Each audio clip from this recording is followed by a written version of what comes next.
नमस्कार, मैं हूं आपके साथ अली मतर। जोहार। झारखंड की शुरुआत बड़ी खबर से करेंगे। एनआईए की छापेमारी हुई है। एनआईए ने झारखंड के कई लोकेशन पर छापेमारी की है।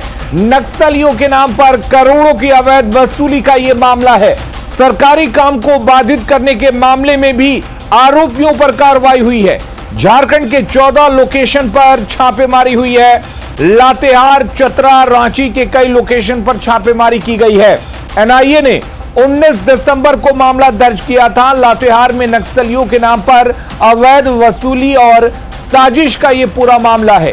लातेहार के तेतुरिया खाद कोलियरी से जुड़ा है कनेक्शन। सुजीत सिन्हा और अमन साहू गैंग से जुड़े मामलों की तफ्तीश की जा रही है और इस ग्रुप ने 18 दिसंबर 2020 को कई सरकारी वाहनों को क्षतिग्रस्त कर दिया था। सरकारी कर्मचारियों को धमकी दी गई थी। एनआईए की टीम ने गैंग के खिलाफ 5 अगस्त 2021 को कोर्ट में आरोप पत्र दायर किया था। एनआईए ने 17 आरोपियों के खिलाफ आरोप पत्र दायर किया था।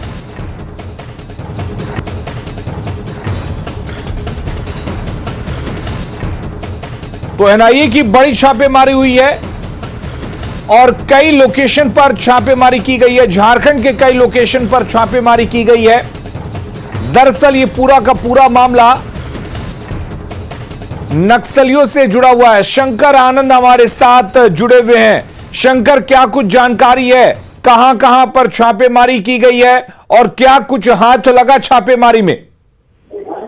केंद्रीय जांच एजेंसी आज एनआईए की टीम आज झारखंड के 14 लोकेशन पर छापेमारी की, जिसमें कि विशेष तौर पर लातेहार, चतरा और रांची के कई लोकेशन पर छापेमारी की है। दरअसल पिछले साल 19 दिसंबर को एक केस रजिस्टर किया गया था, जिसमें कि लातेहार से जुड़ा मसला था।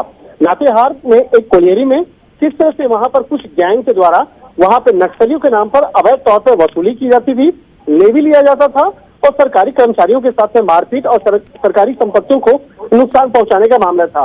लिहाजा इसी मामले की गंभीरता को देखते हुए एनआईए ने केस रजिस्टर किया था और इस मामले में सुजीत सिन्हा और अमन साहू गैंग से जुड़े हुए कनेक्शन मामला सामने आया था और उसके बाद इस मामले में कार्रवाई की गई है। तो 14 जो लोकेशन पे आज छापेमारी की गई है, तो छापेमारी के दौरान में कई महत्वपूर्ण जानकारियां जो एनआईए की टीम ने इकट्ठा किया है और कहा जा सकता है कि इस मामले में जल्द ही कुछ और भी आरोपियों को गिरफ्तार किया जा सकता है। हालांकि इसी साल पिछले कुछ समय पहले इस मामले में 17 आरोपियों के खिलाफ कोर्ट में चार्जशीट दायर किया गया था और बताया गया था कि किस तरह से कि कोलियरी एरिया में, खासतौर पे अगर चतरा की बात करें, रांची की बात करें या लातेहार की बात करें, तो वहां पर किस तरह से ये पूरा गैंग काम करता है और किस तरह से सरकारी संपत्तियों को नुकसान पहुंचाया जाता है। कई गाड़ियों में आग लगाई गई थी और अवैध तौर पर वसूली किया जाता है नक्सलियों के नाम पे। तो इन तमाम मामलों की गंभीरता को देखते हुए आज एनआईए की टीम ने आज 14 लोकेशन पर छापेमारी की है और छापेमारी के दौरान कई महत्वपूर्ण सबूतों को इकट्ठा किया है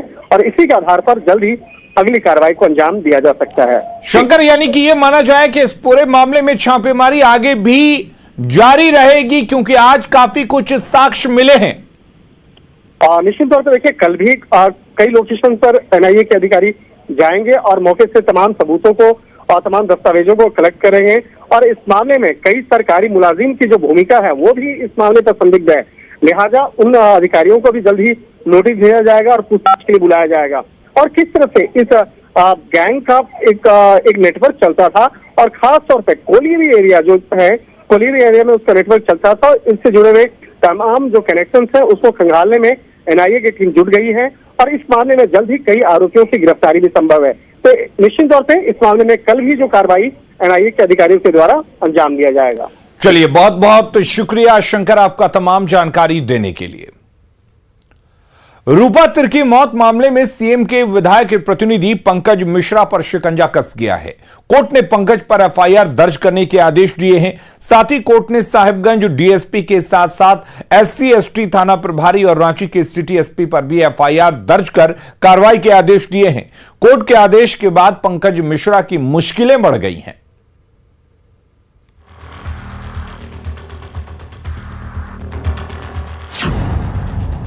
पंकज मिश्रा पर कसा शिकंजा। रूपा तिर्की केस में एफआईआर के आदेश। सीएम के विधायक प्रतिनिधि हैं पंकज मिश्रा। साहिबगंज की महिला थाना प्रभारी की मौत मामले में सीएम के विधायक प्रतिनिधि पंकज मिश्रा पर शिकंजा कस गया है। पहले पंकज से सीबीआई ने पूछताछ की। अब रांची जिला कोर्ट ने पंकज मिश्रा पर एफआईआर दर्ज करने का आदेश दे दिया है। कोर्ट ने इस केस में साहिबगंज डीएसपी प्रमोद मिश्रा के साथ एससी/एसटी थाना प्रभारी और रांची के सिटी एसपी पर भी एफआईआर दर्ज करने के आदेश दिए हैं। ऑडियो वायरल हुआ था जिसमें रूपा तिर्की जो पूर्व में थाना प्रभारी थी साहिबगंज में, जिनके मर्डर का चार्ज जो है कुछ लोगों पे है, और उसी संदर्भ में उनकी मां ने एक उस वायरल वीडियो के बेसिस पे कंप्लेंट डालने की कोशिश की कि एफआईआर हो जाए पंकज मिश्रा और प्रमोद मिश्रा पर। तो उसमें जो अफसर इंचार्ज हैं और एसटी/एससी थाना के और एसपी सिटी ने नहीं किया एफआईआर लॉन्च, तब जाके इन्होंने कंप्लेंट फाइल किया। कंप्लेंट में आज माननीय न्यायालय ने आदेश दिया है, माननीय सिविल कोर्ट ने, कि उसमें एफआईआर लॉन्च हो। दरअसल रूपा तिर्की की मां ने पंकज मिश्रा पर गंभीर आरोप लगाए हैं। एसपी को दिए आवेदन में रूपा की मां ने पंकज मिश्रा पर प्रताड़ना का आरोप लगाया है। इसके बाद से ही पंकज मिश्रा पर शिकंजा कसता दिख रहा है। इससे पहले रूपा तिर्की के मामले में सीबीआई ने पंकज मिश्रा से 3 घंटे पूछताछ की थी। मुख्यमंत्री हेमंत सोरेन के विधायक प्रतिनिधि पंकज मिश्रा पिछले कुछ दिनों से लगातार सुर्खियों में हैं। साहिबगंज महिला थाना प्रभारी रूपा तिर्की की मौत मामले में पंकज मिश्रा का नाम आगे आ रहा है। हाईकोर्ट में पंकज के खिलाफ आय से अधिक संपत्ति का मामला भी दर्ज है। बीजेपी किसान मोर्चा के प्रदेश उपाध्यक्ष ने मुख्यमंत्री हेमंत सोरेन के विधायक प्रतिनिधि पंकज मिश्रा पर जान से मारने की धमकी का आरोप लगाया था। पंकज मिश्रा पिछले दिनों तब भी चर्चा में आए थे जब संथाल परगना में कई आदिवासी संगठनों ने अवैध खनन में उनकी संलिप्तता का दावा किया था। अब पंकज मिश्रा पर एफआईआर दर्ज करने के आदेश के बाद उनकी मुश्किलें बढ़ गई हैं। न्यूज़ 18 के लिए रांची से संजय सिन्हा की रिपोर्ट। आस्था का प्रतीक रांची के पहाड़ी मंदिर का अस्तित्व खतरे में है। ऐतिहासिक पहाड़ी पर लगातार कंक्रीट के निर्माण ने इसके भविष्य पर सवालिया निशान खड़े कर दिए हैं। मिट्टी में तब्दील हो चुकी रांची पहाड़ी पर पानी की टंकी के निर्माण का बोझ दिया जा रहा है। सवाल यह है कि पहाड़ी के साथ यह अन्याय क्यों?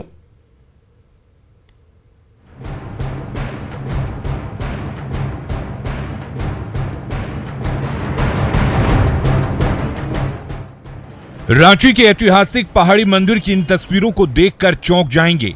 पानी टंकी निर्माण के लिए यहां जेसीबी से खुदाई चल रही है और तो और नगर विकास विभाग ने 40 से ज्यादा पेड़ काट दिए हैं। दरअसल रांची के पहाड़ी मंदिर के साथ लगातार खिलवाड़ किया जा रहा है। पहाड़ी मंदिर के चारों तरफ जहां अतिक्रमण ने अपना डेरा सालों से जमा रखा है, वहीं दूसरी तरफ लगातार कंक्रीट के निर्माण ने पहाड़ी के वजूद को जैसे खत्म करने की कसम खा ली है।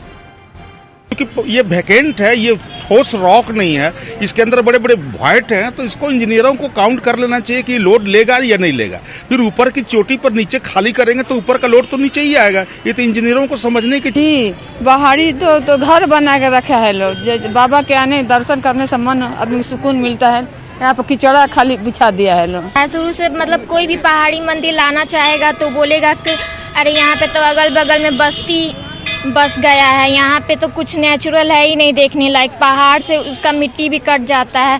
अगर ज़्यादा लोग रहेंगे तो फिर वो खूबसूरती नहीं दिख पाएगा जो मंदिर का खूबसूरती है। बहुत दूर दूर से लोग यहाँ पे दर्शन करने के लिए आते हैं।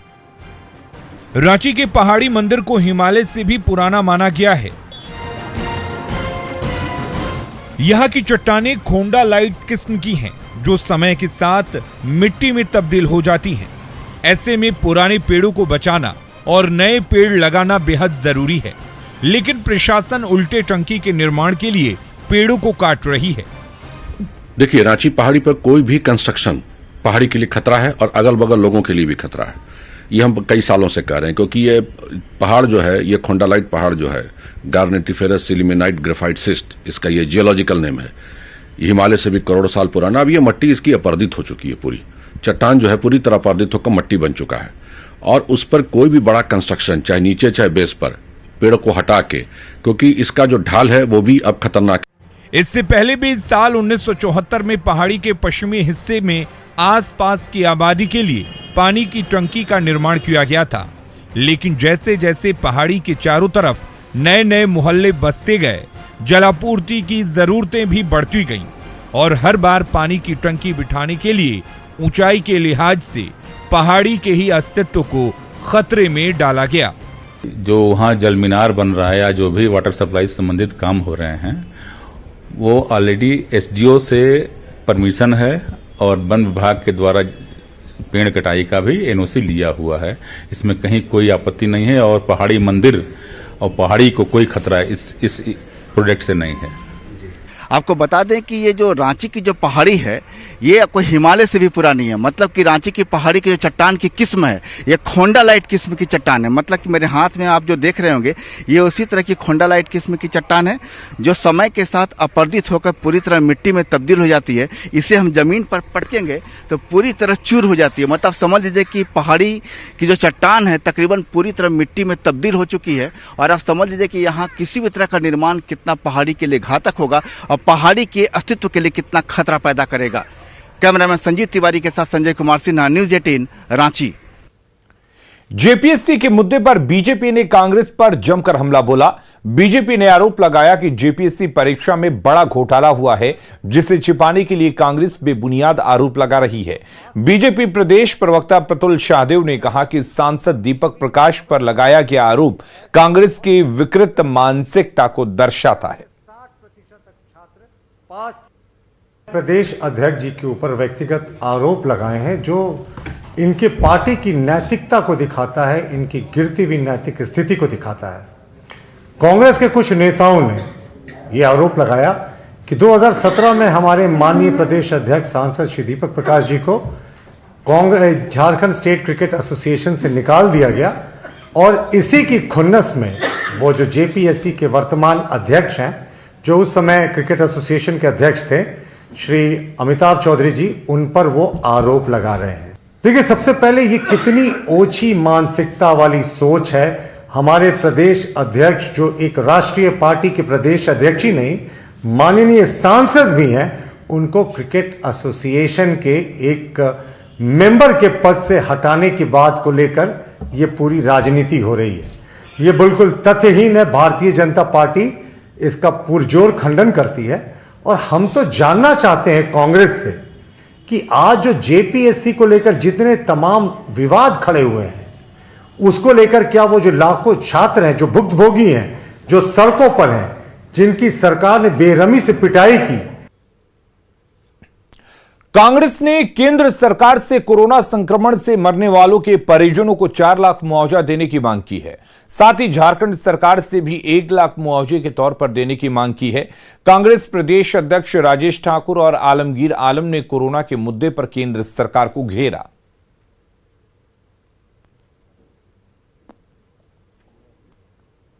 हम लोग अखिल भारतीय कांग्रेस ये मांग की गई है कि कोरोना से जिन लोगों की मृत्यु हुई है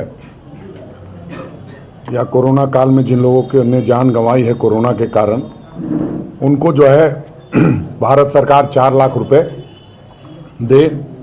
और हम लोगों ने राज्य सरकार को पत्र लिखा है कि आप 1 लाख रुपया जो है आप हम लोग रहा है। तो हमारी मांग होगी केंद्र सरकार से कि आप जो 4 लाख रुपए मुआवजा देने की बात है उसको जल्द से जल्द पूरा कीजिए। केंद्र सरकार 75% पैसा दे, वो पैसा भिजाए। आज कल से हम लोग बांटना शुरू कर देंगे। और हम लोगों ने जहां भी हमारी सरकार है और जहां हमारी कोalition की सरकार है, हमने भी कई रोज पहले माननीय मुख्यमंत्री को पत्राचार किए हैं। तो हम लोग तो डिनाई नहीं करते, लेकिन केंद्र सरकार क्यों नहीं दे रहे हैं? उनका हिस्सा तो हमारे पास भेजे। फिर मेरी बात रहा कि हमको 1 लाख रुपया देना है। रांची से सांसद संजय सेठ ने लोकसभा में रांची के एक खेल गांव का मुद्दा उठाया। संजय सेठ ने कहा कि 2011 में राष्ट्रीय खेल रांची में हुए थे। सैकड़ों करोड़ों की लागत से खेल गांव बना था, लेकिन इतने सालों बाद भी खेल गांव का इस्तेमाल नहीं हो पा रहा है। संजय सेठ ने खेल गांव में खेल विश्वविद्यालय और आर्चरी, फुटबॉल, हॉकी एकेडमी की मांग की। वहाँ पर 2011 में राष्ट्रीय खेल हुए थे और उस राष्ट्रीय खेल में खेल गांव की स्थापना हुई थी। सैकड़ों करोड़ की लागत से खेल गांव बना और आयोजन भी बहुत अच्छा हुआ, किंतु इतने वर्षों के बाद अब वह खेल गांव का कोई उपयोग नहीं हो पा रहा है। आपको पता है महोदय कि झारखंड के बच्चे, चाहे वो ओलंपिक हो, कॉमनवेल्थ गेम हो, राष्ट्रीय खेल हो, हर खेल में, चाहे हॉकी हो, आर्चरी हो, फुटबॉल हो, बड़ी प्रतियोगिता में पदक जीत के लाते हैं और देश का सम्मान बढ़ाते हैं। मेरा आपके माध्यम से यह प्रस्ताव है कि उस खेल गांव में खेल विश्वविद्यालय और आर्चरी, फुटबॉल, हॉकी की एकेडमी की व्यवस्था हो, ताकि हमारे बच्चों का जो सपनों का पंख मिले, वो राष्ट्र का नाम ऊंचा करेंगे, वो देश का नाम ऊंचा करेंगे। जल ही जीवन है और इसकी कीमत उनसे पूछिए जो इसके लिए तरसते हैं। जमशेदपुर के बागबेड़ा हाउसिंग कॉलोनी के लोगों के लिए भी पानी की अहमियत कुछ ऐसी ही है कि 11 दिन बाद जब गंदे पानी की आपूर्ति शुरू हुई तो खुशी का ठिकाना नहीं रहा।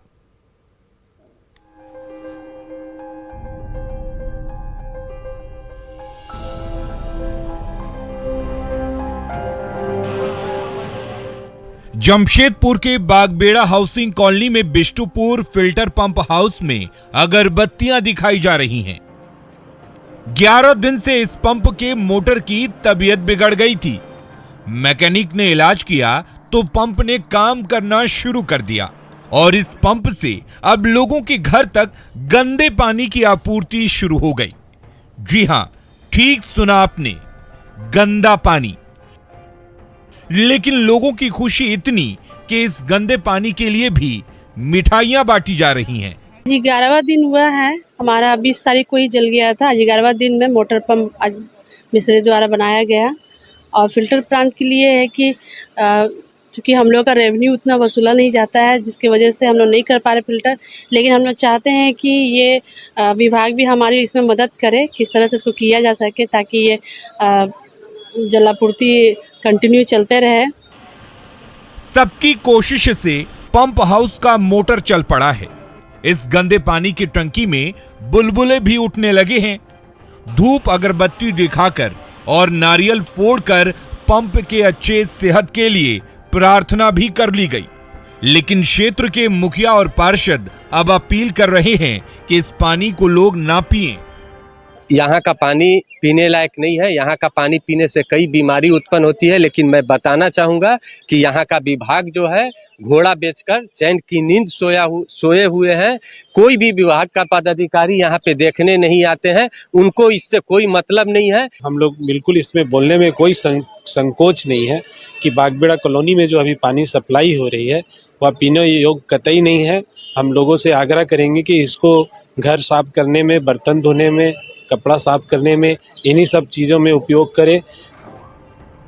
तो 11 दिन बाद इस पंप हाउस का मोटर तो चलने लगा है, लेकिन 5 साल से इस पंप हाउस का फिल्टर बंद पड़ा है और लोग इसी गंदे पानी का इस्तेमाल भी कर रहे हैं। लेकिन विभाग और सरकार ने लोगों को इस कदर मजबूर बना दिया है कि लोग इस गंदे पानी को पाकर भी खुशियां मना रहे हैं। प्रभंजन, न्यूज़ 18, जमशेदपुर।